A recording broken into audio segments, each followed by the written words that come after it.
All right, this is Marty's Diesel, and today I'm going to go over a common problem that we find in these old body style trucks. People will install a pre-pump solutions kit onto their truck, and a lot of times they'll put in, some aftermarket tanks, or maybe an aftermarket sending unit, or maybe even, they'll just have, whatever, like something out of a junkyard or, something else. Long story short, they go to install the pre-pump solutions kit, and the factory umbrellas have, been long gone, and they'll install a new umbrella on their sending unit. And what'll happen is they go to put this rear sending unit in, and you'll see that it kind of sits proud, okay? See how it doesn't actually just sit down in the hole where it belongs? And people will force it to go down where it belongs. And when they do that, they push down on it, they put their lock ring with their O-ring or whatever on it, and here's what happens.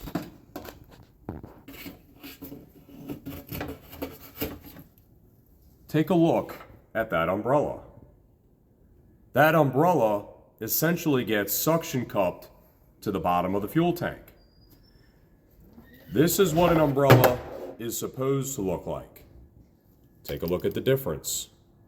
Okay, I can tell you what needs to happen to this sending unit because I believe this is an aftermarket tank. We just need to manipulate this out a little bit so that it actually hits the depression that's in the bottom of this tank. And once we do that, this umbrella will be just fine again. Or another thing that you can do is you can actually trim this so that this sits a little bit higher on here. You could do that too. That way it just, sits off the bottom of the tank. I talk about this in several of my videos, but this particular customer has already killed 2 fuel pumps, and he towed the truck down to me from 6 hours away. This is a simple install error. All you have to do is make sure that you're not actually suction cupping one of these umbrellas to the bottom of the tank. And this can be from an aftermarket sending unit that maybe is bent up a little bit. It could be from an aftermarket tank. It could even just be that when the sending unit came out, maybe somebody bent it trying to get it out of the hole. Long story short, when you're installing a new sending unit, a new tank, or our pre-pump solutions kit, which includes these umbrellas, you need to make sure that this is not bottoming out in the back tank, okay? You don't want this umbrella to do that, okay? You don't want that. Okay, you want this to sit above the tank, like 1/8 of an inch, sit above the bottom of the tank. You want this to sit like this, okay, just above the bottom of the tank, just like that. So what I normally do is when I install one of these things, I'll actually look through the filler neck. That way I can be sure that not only am I putting this right in the depression that's in the bottom of the tank, but that there is a little tiny bit of a gap in that depression inside the tank. So we're gonna get this guy fixed up. He's actually getting 2 new sending units, mainly just due to the fact that, look at how rusty these things are.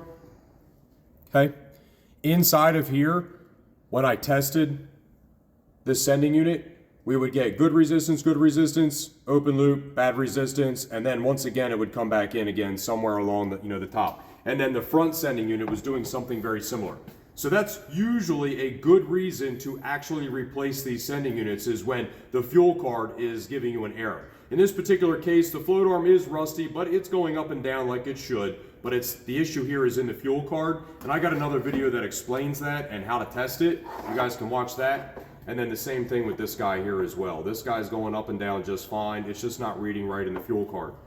So we're gonna put new sending units on this guy's truck because of that. And I think that's pretty much all we're gonna have to do on this truck is the new sending units to fix the fuel level gauge, and then also we're gonna bend this guy just a little bit to make sure that he sits in this rear tank properly. But that right there will cause high vacuum anytime you're on your rear tank, and it's gonna mess up your fuel pump. I don't care what fuel pump you have on this truck, it's gonna fail if you're not allowing it to suck any fuel out of the rear tank. That's all for today. Thanks.